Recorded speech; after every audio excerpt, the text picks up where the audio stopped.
Les amis, bienvenue, j'espère que vous allez bien, très heureux de vous retrouver pour cette nouvelle preview, la preview du Grand Prix du Canada. Donc ce week-end nous partons du côté de Montréal pour la 10e manche de ce championnat du monde.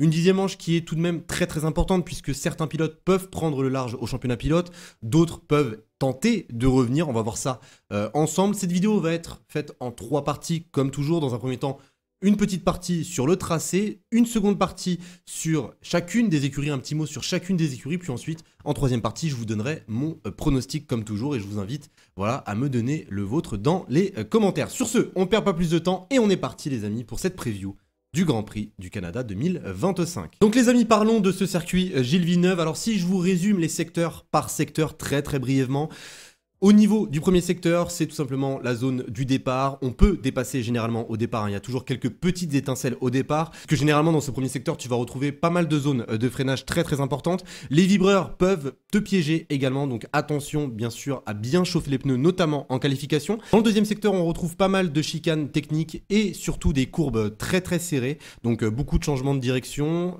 C'est très important d'avoir le meilleur grip et surtout la meilleure stabilité à la réaccélération.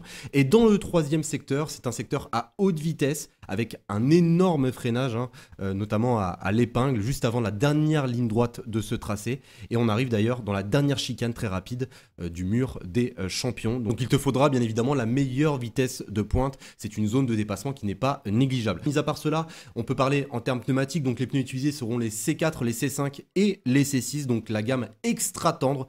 C'est tout à fait normal, hein, puisque les pneus ne sont pas énormément touchés sur ce tracé. Autre chose également à prendre en compte, et c'est pour ma part l'une des choses qu'on sous-estime le plus à Montréal, il faut la meilleure adhérence mécanique. Super important d'avoir la meilleure stabilité possible, surtout en sortie de virage. Donc voilà, concernant ce tracé, je vous montre directement les horaires. Donc des horaires un petit peu spéciaux, c'est normal, on part du côté du Canada, donc pour ceux qui sont en France, il y a quand même un décalage de 6 heures. Et au niveau des conditions météo, eh bien pour le moment, rien à signaler, pas de pluie à signaler. Et pour les températures, on attend des températures entre 19 et 23 degrés maximum tout au long du week-end, donc des températures assez fraîches encore une fois. Donc on en a terminé pour le tracé. Petite information que je dois absolument vous montrer, c'est sorti pas plus tard que mardi, donc c'est le calendrier 2026. Voilà, le calendrier 2026 a officiellement été dévoilé. Il y a eu quelques changements pour ce calendrier 2026, si on le compare à celui de 2025, déjà on peut voir que le Grand Prix du Canada a changé de date, il a été rapproché de celui de Miami pour une meilleure logistique.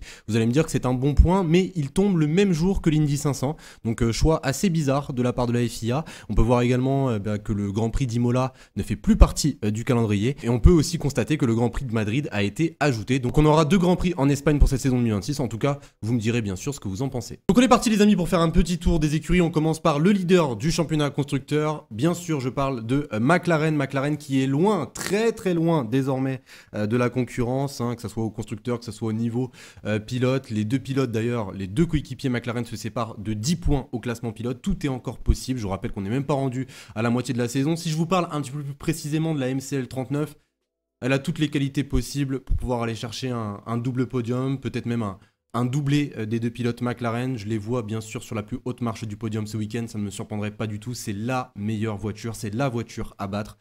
Et il faut se le dire très clairement, cette voiture a toutes les qualités pour performer sur ce circuit Gilles Villeneuve. Quand je parle de ses qualités, je parle de son adhérence mécanique, je vous en parlais un petit peu plus tôt. C'est un monstre au niveau de l'adhérence, c'est un monstre, il faut le dire, c'est un monstre. Elle est extrêmement performante, que ce soit dans les virages rapides, que ce soit dans les virages lents. Dans les virages lents, on a pu le constater à Monaco, dans les virages rapides, ça a toujours été sa plus grosse qualité. Là, on est sur un tracé qui mélange un petit peu ces 2 caractéristiques. Le seul petit point faible, ça sera sur la ligne droite, mais je les vois tellement à l'aise en fait dans les secteurs les plus serrés, dans les secteurs les plus rapides, qu'au final, je ne vois pas McLaren perdre autant de temps dans les lignes droites dû à la traînée qui reste encore une fois un petit peu trop excessive sur cette monoplace. Mis à part tout ça, il n'y a même pas eu de changement de performance. Là où il y a 2 semaines en Espagne, on pouvait peut-être s'attendre à un changement dû à la TD 018. Il y a eu quelques changements mineurs sur l'aileron avant pour augmenter la rigidité de l'aileron. Et ça n'a strictement rien changé. Je les vois encore une fois favoris pour ce Grand Prix sans aucun doute. Donc voilà, concernant McLaren, je reviendrai un petit peu plus tard sur les pilotes dans mon pronostic. On continue avec Ferrari. Alors concernant Ferrari, on peut bien sûr les applaudir pour leur 2e place au constructeur, hein. C'était pas forcément quelque chose qu'on attendait en ce début de saison vu les difficultés de cette SF25.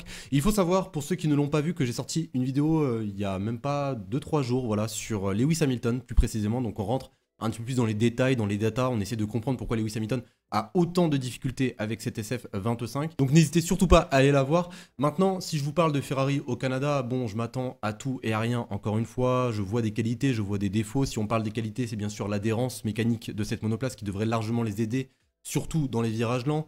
Si je vous parle de ses défauts, c'est l'arrière instable, puisque oui, toujours ce problème de hauteur de caisse, obligé de surélever la monoplace pour économiser le plancher, donc ça pose un énorme problème aux pilotes. Dans le deuxième secteur, cela risque de pas mal les pénaliser.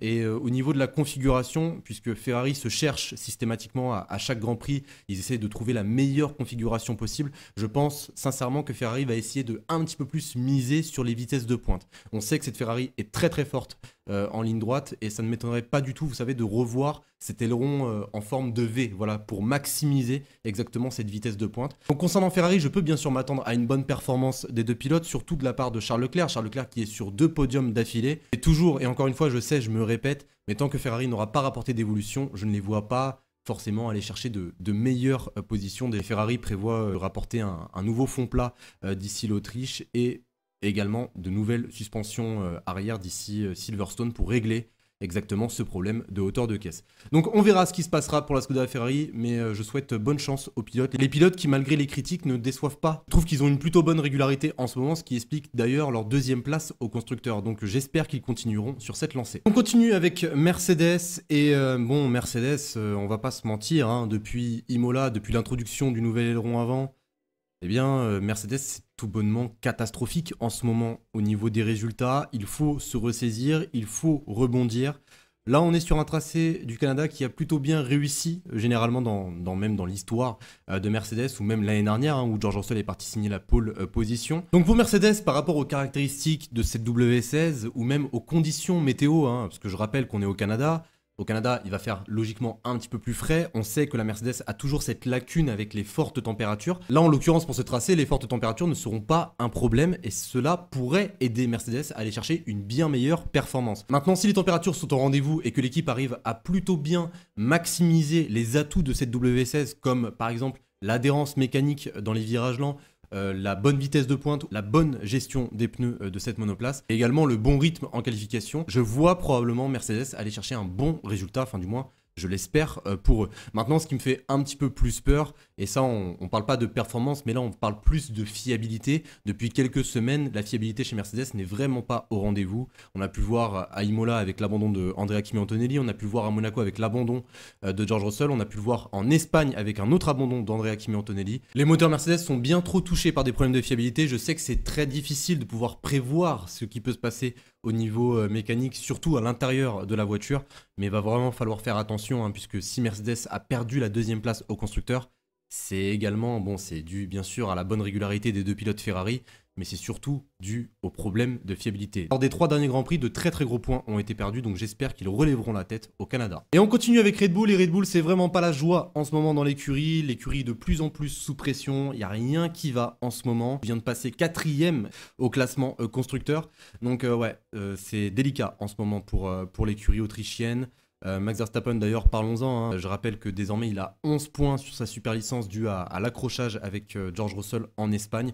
Donc c'est très très simple, il atteint les 12 points, il sera banni pendant un Grand Prix. On avait déjà pu voir quelque chose de similaire avec Kevin Magnussen auparavant. Donc si Max Verstappen est banni pendant une course, cela serait un énorme coup dur pour Red Bull, tout en sachant que Verstappen est littéralement la personne qui porte Red Bull sur son dos depuis quelques temps. Bon, maintenant on verra ce qui se passera, hein. J'espère qu'il se tiendra à carreau, mais j'espère vraiment qu'il ne se prendra pas de pénalité, parce qu'un Grand Prix sans Max Verstappen, qu'on l'aime ou qu'on l'aime pas, hein, c'est pas forcément la même chose. Surtout aujourd'hui, c'est l'un des seuls pilotes à pouvoir peut-être battre les McLaren d'une certaine manière.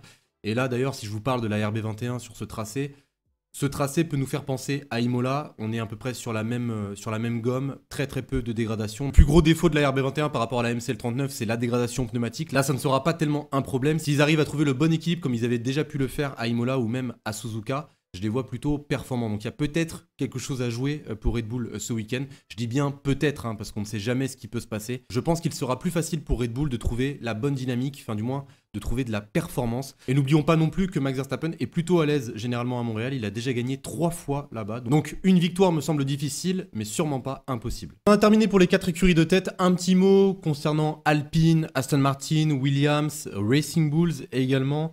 Déjà, Racing Bulls, bon, Isaac Hadjar, je le vois toujours dans le coup. Hein. Depuis Imola, le gars, il est en train de nous sortir des performances exceptionnelles. Donc peut-être que Isaac va encore une fois rentrer dans les points. Pour Alpine, bon, je m'attends à tout et à rien comme chaque semaine. Alpine vient tout juste de passer 10e au classement constructeur dû à la très très belle performance de Nico Hülkenberg en Espagne. Donc il faut relever la tête, c'est ultra important. Même si Pierre Gasly a réussi à se hisser dans le top 10 il y a 2 semaines, ce n'est toujours pas suffisant. La Alpine souffre d'une certaine vélocité, on sent qu'elle est imprévisible dans son pilotage. C'est un peu l'inverse, vous savez, de Ferrari, là où le train arrière ne suit pas pour Ferrari. Pour Alpine, c'est beaucoup plus le train avant. Aston Martin, je trouve qu'ils sont plutôt bien revenus depuis les dernières évolutions à Imola. On sent que le rythme en qualification s'est nettement amélioré. Maintenant, il faut savoir concrétiser cela au niveau du rythme de course. Mis à part la monoplace, Lance Stroll va faire son grand retour. Lance Stroll qui n'avait pas pu participer au Grand Prix d'Espagne dû à une douleur à la main droite. Là, le pilote se sentirait beaucoup mieux, il a pu faire quelques essais, donc il sera bel et bien de retour pour son Grand Prix à domicile. Et un dernier mot sur Williams.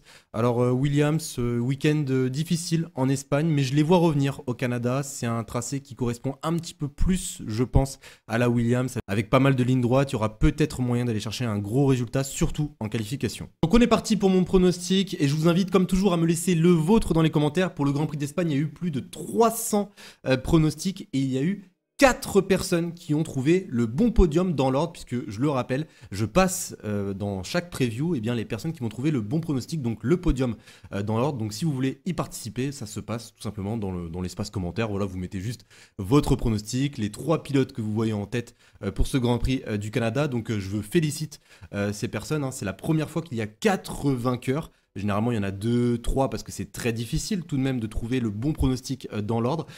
Concernant mon prono, je vais vous le dire honnêtement, et je pense que j'en ai déjà assez parlé. McLaren est la plus grosse force du plateau. Maintenant, là où la question se pose, c'est sur les pilotes McLaren, tout simplement. Lequel des 2 pilotes va réussir à s'imposer devant son coéquipier ? Vu l'état de forme des 2 pilotes, je partirais plus vers un 60% Oscar Piastri. Et pas seulement que pour l'état de forme, hein. Déjà que Oscar Piastri est en pleine confiance avec la monoplace. Généralement sur les circuits plus rapides, il s'en sort bien mieux que son coéquipier. Donc je vais rester sur Oscar Piastri en première position, mais je n'enlève en rien, bien sûr, les chances de Lando Norris de pouvoir remporter ce Grand Prix également. Et même, je vais pas vous mentir, j'aimerais bien voir Lando gagner cette course. Tout simplement pourquoi ? Pour que l'écart se réduise. Je suis totalement transparent avec vous, hein, que ce soit Oscar ou Lando, je n'aimerais pas voir l'un des 2 pilotes prendre le large au classement pilote. J'aimerais que ça reste plutôt serré, on va dire, jusqu'à la fin de cette saison. Et en 3e position, pas de surprise, je vais mettre Max Verstappen, comme j'ai dit tout à l'heure. Une victoire est difficile, mais pas impossible. Un podium sera probablement un petit peu plus simple à aller chercher. Après, même si je le considère comme favori pour aller chercher le podium, pour moi ça se joue entre Verstappen, Russell, Leclerc et même pourquoi pas Hamilton qui est plutôt à l'aise au Canada, qui a gagné 7 fois là-bas. Ouais, quand même. Mais vu les lacunes qu'il a avec sa monoplace, je ne sais pas trop s'il sera capable de rejoindre le podium, donc je parierais un petit peu plus sur Charles Leclerc. Mais ouais, je vais garder Max Verstappen en 3e position. Donc je rappelle mon pronostic, Oscar Piastri 1er, Lando Norris 2e, Max Verstappen en 3e position. N'oubliez pas de me laisser le vôtre, comme toujours dans les commentaires, ça prend 2 petites secondes. J'espère vraiment que cette preview vous aura plu, si c'est le cas, n'oubliez pas, voilà, un petit like, un petit abonnement, ça m'aide à faire grandir cette chaîne YouTube. Et sur ce les amis, je vous souhaite une excellente journée, une excellente soirée, passez une bonne fin de semaine, et je vous dis à dimanche. Salut tout le monde.